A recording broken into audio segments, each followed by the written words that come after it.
সাবেক স্বরাষ্ট্র প্রতিমন্ত্রী তানজিম আহমেদ সোহেল তাজ অবশেষে যুক্তরাষ্ট্রের উদ্দেশ্যে দেশ ছেড়েছেন।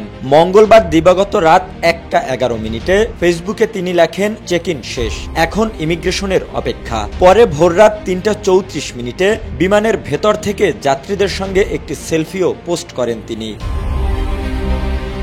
বুধবার সকাল 10:57 সোহেল তাজ জানালেন তিনি দোহা হামাদ আন্তর্জাতিক বিমানবন্দরে পৌঁছেছেন। তিনি লেখেন, গত 15 বছর ধরে এই বিমানবন্দর দিয়ে যাতায়াত করছেন। একসময় যা ঢাকার বিমানবন্দর থেকেও ছোট ছিল, এখন তা বিশ্বের সেরা ও ব্যস্ততম বিমানবন্দরের একটি।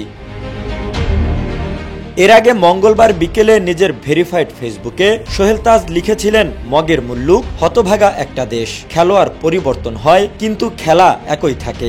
আজ রাতে আমি হাইকোর্টের আদেশ নিয়ে আমেরিকার পথে যাত্রা করব।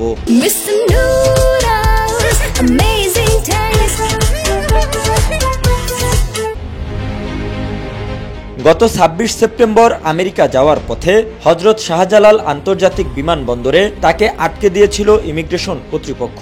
তখন জানানো হয়, ভ্রমণ রোধ থাকায় তিনি দেশ ছাড়তে পারবেন না। অবশেষে হাইকোর্টের আদেশের পর সেই বাধা কেটেছে। দীর্ঘ 1 মাস পর আবারও বিদেশগামী সোহেল তাজ। এই সফর নিয়ে রাজনৈতিক মহলে ইতিমধ্যেই শুরু হয়েছে নানা জল্পনা।